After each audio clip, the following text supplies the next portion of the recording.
It was raining the day I found out. Not the gentle, soothing kind of rain that cleanses the soul, but the violent, angry downpour that floods streets and drowns gardens. I remember thinking how fitting it was as I sat in my car, staring at the text message that had accidentally appeared on my laptop through our shared cloud account. Miss you already. Can't wait for Sarah to leave for her conference next month so we can have the house to ourselves. I read it once, twice, 3 times. My hands trembled as I scrolled up, revealing weeks of conversations between my husband, David, and someone named Melissa. Pictures, plans, declarations of love, a whole secret life hidden behind my back for the past 8 months. For 15 years, I had trusted this man with my heart, my dreams, my failures. We'd built a life in our Victorian house in Boston, with its creaking floors and drafty windows that I'd learned to love. We'd survived the loss of my father, his job layoff 3 years ago, and the painful realization that we couldn't have children. Or at least I thought we had survived them together. I don't know how long I sat there, rain hammering on the roof of my car, parked just 2 blocks from our home. I was supposed to be on my way to meet my sister for lunch. Instead, I was frozen, my world collapsing around me while people rushed by with umbrellas, oblivious to the fact that Sarah Miller had just died a little inside. Eventually, I called Emma, my sister. "I can't make it," I said, my voice surprisingly steady. "Sarah, what's wrong?" she asked, instantly alert. "David is having an affair." Saying it aloud made it real. The pain hit me like a physical blow, stealing my breath. I started the car and drove. Not home, not to Emma's, just away. I ended up at Revere Beach, deserted in the storm, waves crashing against the shore with the same violence I felt inside. Standing there, rain soaking through my clothes, I screamed. I screamed until my throat was raw, until the wind and waves swallowed my voice. No one could hear me anyway, just another mad woman on a beach in a storm. When I finally returned home, drenched and hollow-eyed, David was cooking dinner as if it were any ordinary Tuesday. He smiled when I walked in, that same smile that once made my heart skip a beat. "Jesus, Sarah, you're soaked. What happened?" he asked, concern in his voice that I now recognized as perfectly practiced deception. I looked at this stranger in my kitchen, this man who could lie with his eyes, his hands, his entire being. The man who could text his lover while sitting next to me on the couch. The man who could plan assignations in our home while I was away. "I got caught in the rain," I said, matching his casual tone. "I'm going to take a shower." A plan was already forming in my mind. I wouldn't confront him. Not yet. First, I needed to understand the full extent of his betrayal. I needed to be smart, not emotional. My grandmother's words echoed in my mind. Never make decisions when your heart is screaming louder than your head. As hot water washed over me, I made a promise to myself. David had taken enough from me, my trust, my security, my past, but he wouldn't take my future. He wouldn't see me break. He wouldn't get the satisfaction of my tears or my rage. That night, I slept beside him for the last time, though he didn't know it yet. I listened to his breathing, studied the face I had loved for so long, and felt a strange detachment, as if I were observing a stranger. In some ways, that's exactly what he was. Tomorrow would be the first day of my new life, a life without lies, a life where I would reclaim everything that had been taken from me, starting with my dignity. Morning came with unsettling normalcy. David kissed me goodbye, told me he loved me, and left for work at his architectural firm. I watched him walk to his car from our bedroom window, observing how confidently he moved through the world, how entitled he felt to his double life. After he disappeared around the corner, I sat at our dining room table and opened my laptop. With methodical precision, I began documenting everything I knew: the texts, the dates, the inconsistencies in his stories about late nights at work and weekend conferences that I'd blindly accepted. I created a timeline of his betrayal, each entry a small wound reopened. When Emma arrived, I was still at the table, surrounded by notes and printouts. Her face, so similar to mine yet marked by different sorrows, crumpled when she saw me. "Oh, Sarah," she whispered, pulling me into a hug that finally broke my composure. I sobbed against her shoulder. releasing the pain I'd held at bay since yesterday. "I need to be smart about this," I said finally, wiping my eyes. "I can't just react. I need to understand what I'm dealing with." Emma nodded, her lawyer's mind already working. "Have you checked your finances?" I hadn't.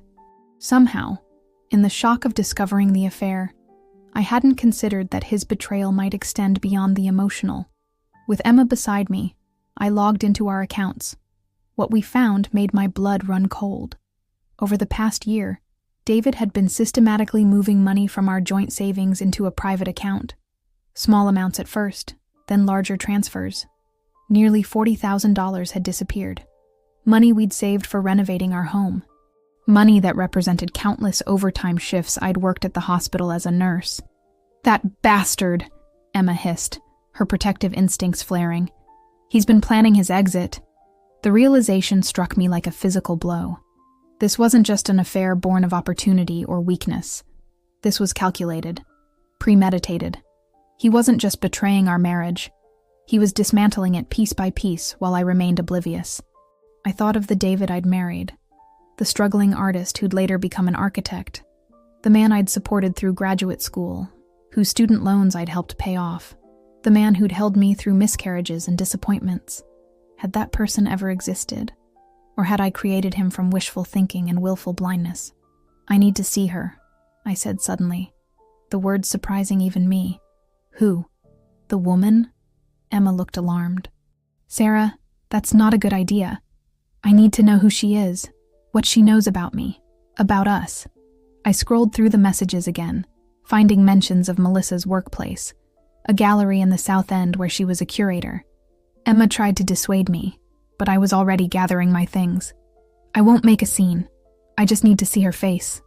The gallery was small but elegant, housed in a renovated factory building with exposed brick and polished concrete floors. I recognized her immediately from the photos on David's phone, tall and graceful with dark hair cut in a sleek bob. She was younger than me, maybe early 30s, dressed in the kind of effortless, expensive simplicity I could never achieve. I watched her through the window, moving confidently among the abstract sculptures, explaining something to a client with animated gestures. She was beautiful in a cool, untouchable way. I could see why David had been drawn to her. She represented everything I wasn't. Standing there, I felt a strange calm descend. This woman wasn't the enemy. She was just another player in David's game. Perhaps another victim, though I suspected she knew exactly who he was and what she was doing. I never entered the gallery. Instead, I walked to the small park across the street and sat on a bench, thinking. For the first time since finding those messages, my mind was clear. I knew what I needed to do. That evening, I called my old college roommate, Kate, now a successful financial advisor in New York. "I need to disappear," I told her. "Not forever, just long enough to get my life back." Kate didn't ask questions. She simply said, "Tell me what you need." By the time David returned home, I had a plan. Not one born of rage or revenge, but of self-preservation. He had systematically dismantled our life together. Now I would build something new from the ruins, something that belonged only to me. For the next 2 weeks, I lived a double life of my own. During the day, I was Sarah Miller, devoted wife and head nurse at Boston Memorial. I made dinner, asked about David's day, and pretended not to notice when he stepped outside to take calls. At night, while he slept, I executed my plan with the precision I'd learned in the emergency room. Assess, decide, act. First came the financial triage.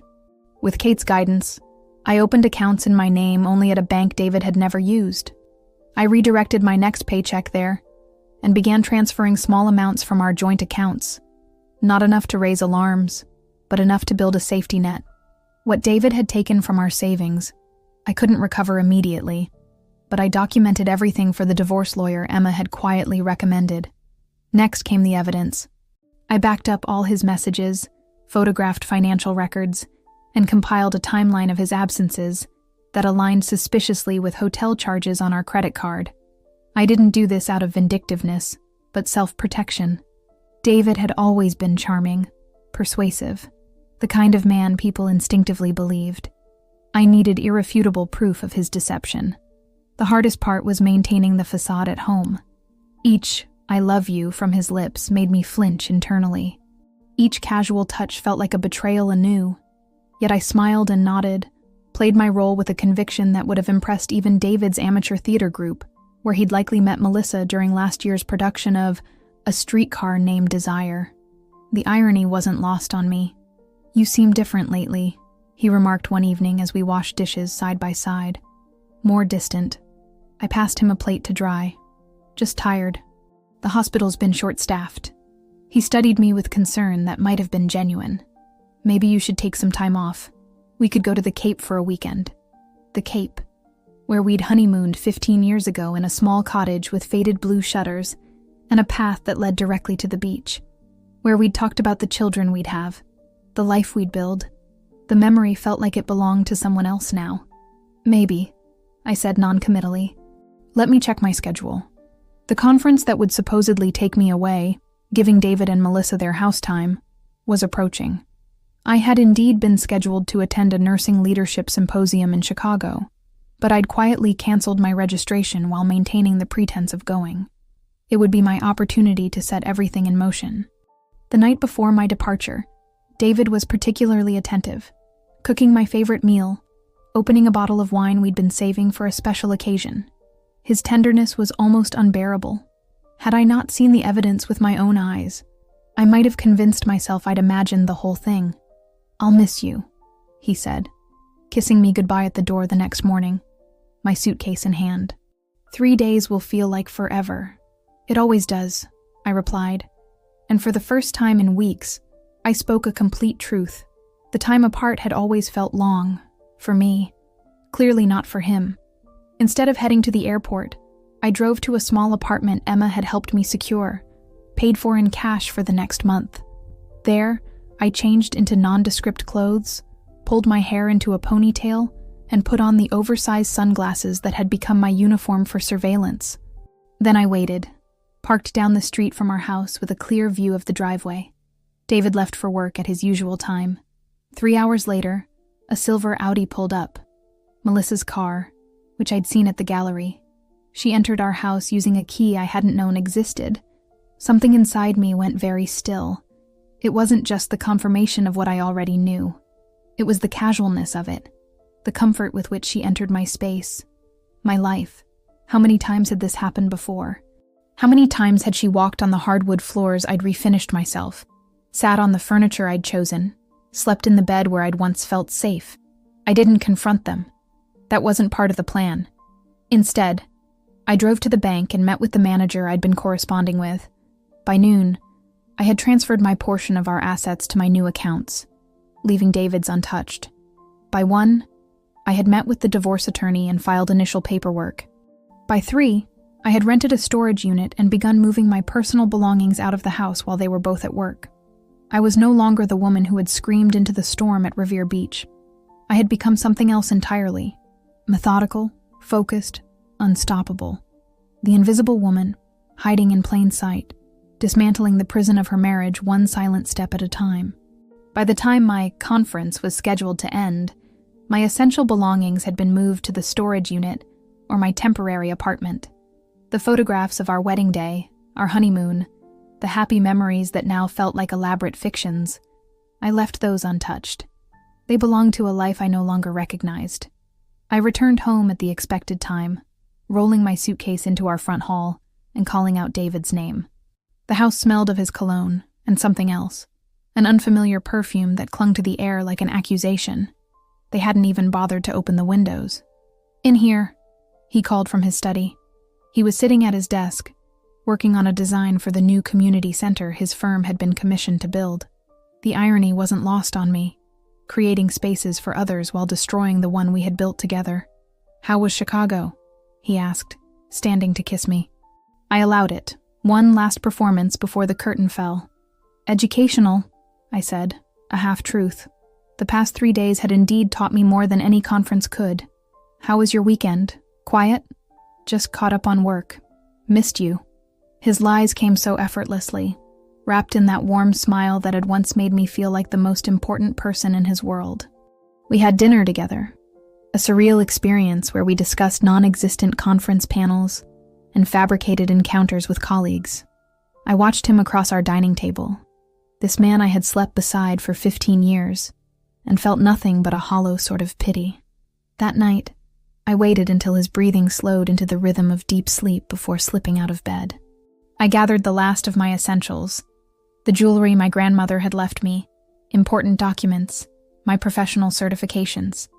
The divorce papers, already filed but not yet served, waited in my bag like a ticking bomb. I left a single envelope on the kitchen counter. Inside was not a tearful goodbye letter or angry accusations, but rather printouts of bank statements showing the systematic withdrawal of our savings, screenshots of his conversations with Melissa, and a brief note. David, I know about the affair. I know about the money. I'm gone by the time you read this. My lawyer will contact you tomorrow. Sarah, I closed the door behind me at 5:30 a.m., just as the first hint of dawn touched the eastern sky. For a moment, I stood on our porch. No, his porch now, and felt a strange sense of peace wash over me. Whatever came next would be difficult, but it would be real. My phone started ringing at 7:43 a.m. David, discovering my absence, the note, the evidence. I didn't answer. By the 10th call, I blocked his number. By noon, he had started emailing. By evening, he was messaging Emma, my friends, even my mother in Arizona. He's frantic, Emma reported during our daily check-in call. Showed up at my office crying, saying it's all a misunderstanding, that you've gone crazy. What did you tell him?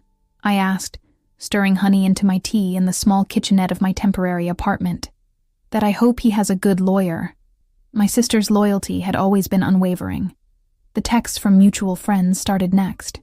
David says you've left him. What's going on? Are you okay? Some were genuinely concerned. Others were merely curious about the gossip. I responded selectively, giving minimal information. This wasn't a public spectacle to be dissected over brunch.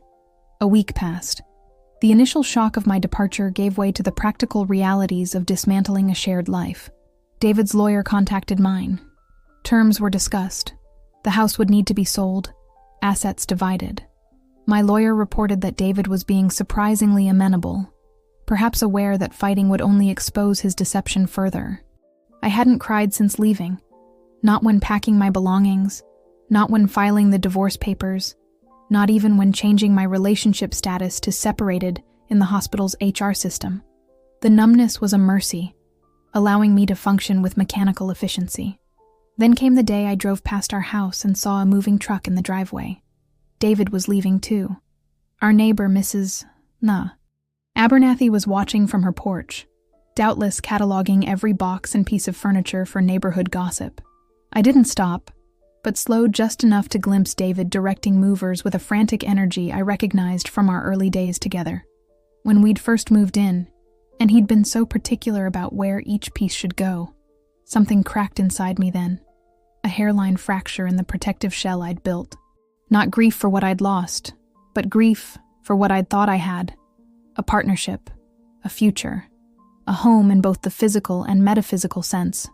The tears finally came, not in the dramatic torrent I'd expected, but in a quiet, steady stream as I drove away from the empty house that had once contained all my dreams. Winter settled over Boston, turning the city into a landscape of gray skies and brittle cold that matched my internal weather. 3 months had passed since I'd left David. The divorce proceedings moved forward with the glacial pace of legal matters, each document, each decision another step toward official dissolution of the life we'd built. I'd found a small apartment in Jamaica Plain, far from our old neighborhood. It was mine alone, the first place I'd lived without sharing space with someone else since college. The walls were mine to paint, the furniture arranged to my taste without compromise. Even the refrigerator contained only foods I enjoyed. These small freedoms felt monumental after years of unconscious accommodation. But freedom, I was learning, came with its own kind of emptiness. Nights stretched long and silent. No one asked about my day or noticed when I came home exhausted from a 12-hour shift. The bed felt too large, the apartment too quiet. I found myself leaving the television on just to hear human voices. It's normal, my therapist, Dr. Winters, assured me during our weekly sessions. You're grieving not just the relationship, but the routine of partnership, the daily rhythms of shared existence. I'd started therapy a month after leaving, recognizing that the numbness that had initially protected me was becoming a liability. I needed to feel the pain to move through it, not around it. I keep wondering if I missed signs, I confessed during one session. If there were clues I ignored because I didn't want to see them. That's a common question, she said. But sometimes, Sarah, skilled liars don't leave clues. And even if there were signs, hindsight makes them obvious in a way they never could have been in the moment. Still, the question haunted me. Had I been willfully blind? Had I contributed to the breakdown of our marriage without realizing it? These thoughts circled like vultures, especially at 3 a.m. when sleep abandoned me. The answer came unexpectedly, from a direction I hadn't anticipated. I was working a weekend shift at the hospital when a familiar face appeared at the nurse's station. Melissa. Her cool composure was gone, replaced by the distinctive pallor of someone fighting nausea. 6 months pregnant, according to the intake form. Our eyes met across the counter.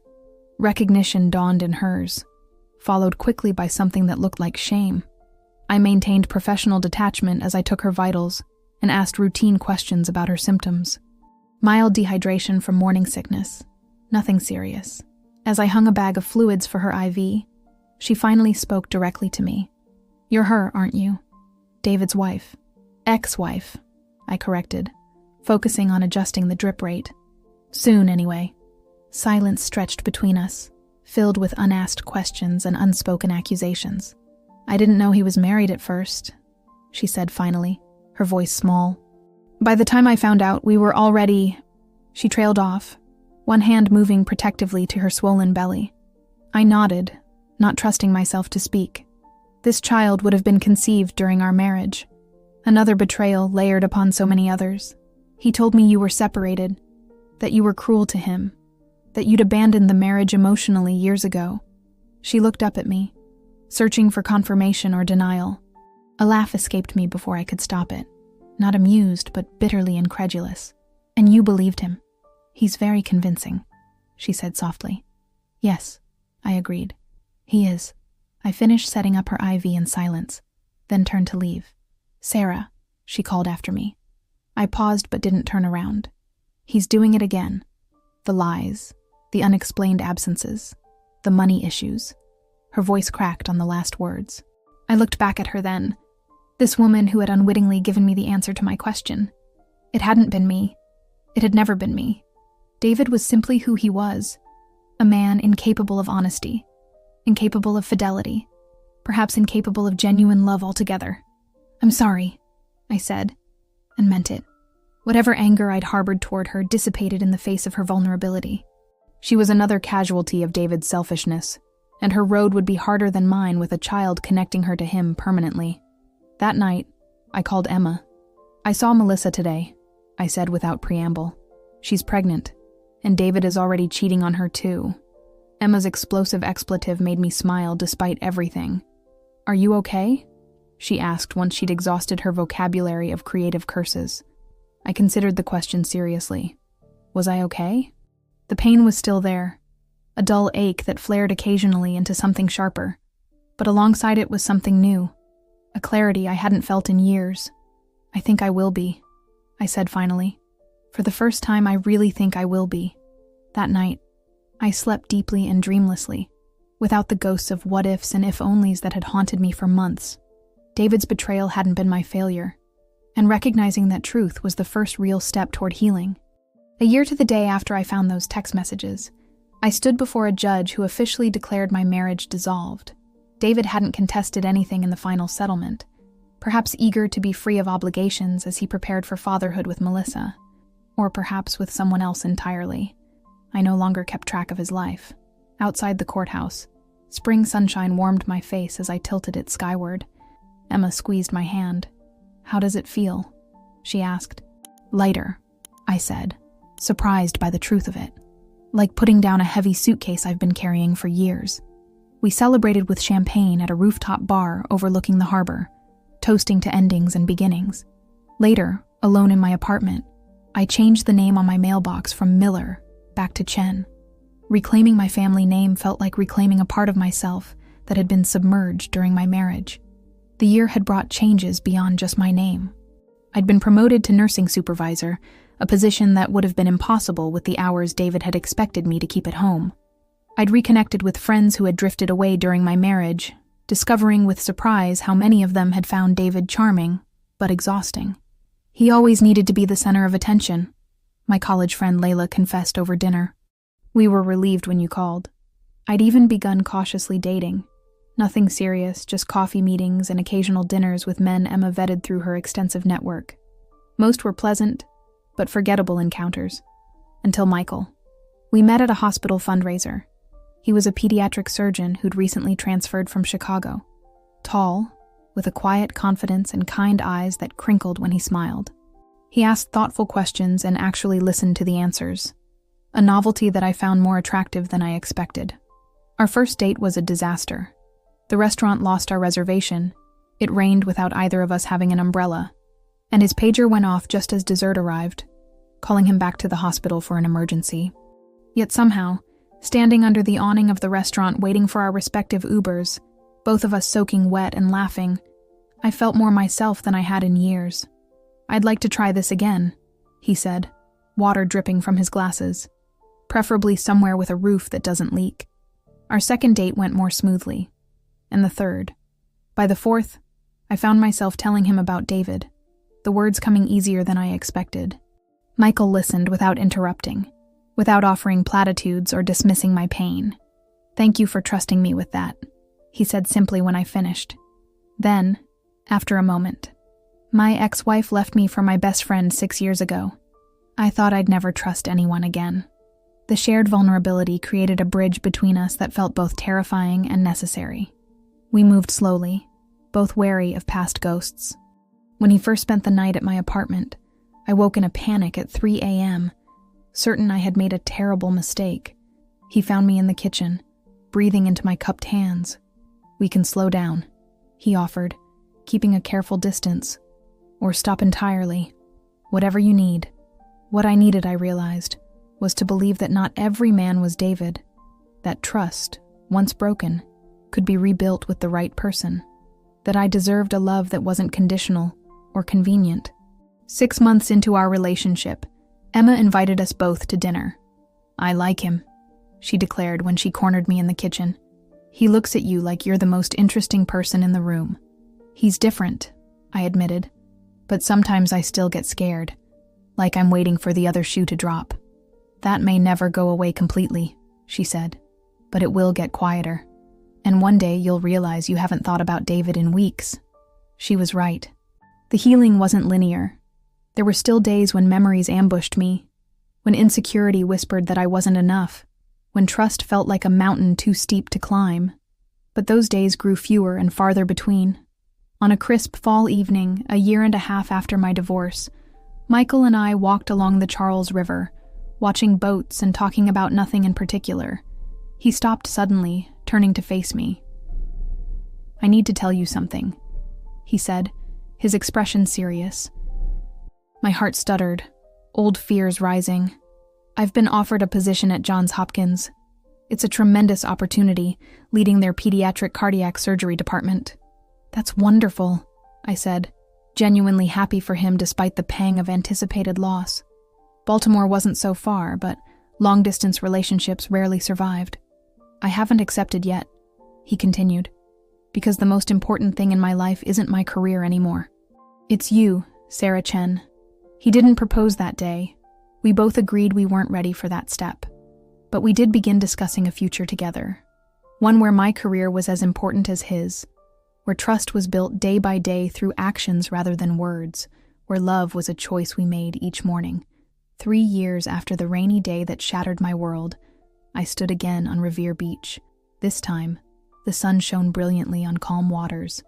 Michael's hand was warm in mine as we walked along the shore where I had once screamed my pain into the storm. "You're quiet," he observed. "Just remembering," I said, and realizing how far I've come. The woman who had discovered her husband's betrayal would always be a part of me, but she wasn't all of me. She had taught me strength I didn't know I possessed, wisdom born of pain, and the fierce determination to never again settle for less than I deserved. I had lost a husband but found myself, and in the end, that was the greater gain.